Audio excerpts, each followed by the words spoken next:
Bugungi holatimda bu darajasini orzu ham qila olmaganman. Lekin bir kuni onam, otam, men uchalamiz mashinada ketyapmiz. Bu olamlar endi bir ulug' olamlar. Men ishdan gapiryapman, o'sha paytda o'qib yuraman. Dadamga tushuntiryapman, bu bunaqa qilsa bo'ladi, buni olib bunaqa qilsa bo'ladi, uni olib sotsa bo'ladi deb dadamga tushuntirib ketyapman. Dadam aytadilar-ki, o'g'lim, hozir seni ishga qo'yib yuborsam, shu Samarqandning eng boy odamlaridan bo'lasan, ozgina o'qib ol.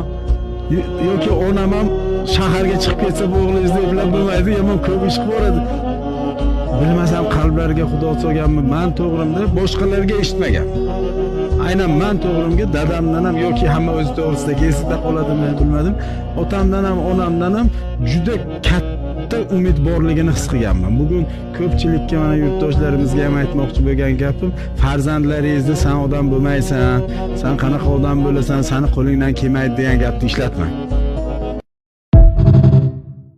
Bugungi holatimda bu darajasini orzu ham qila olmaganman. Lekin bir kuni onam, otam, men uchalamiz mashinada ketyapmiz. Bu olamlar endi bir ulug' olamlar. Men ishdan gapiryapman, o'sha paytda o'qib yuraman.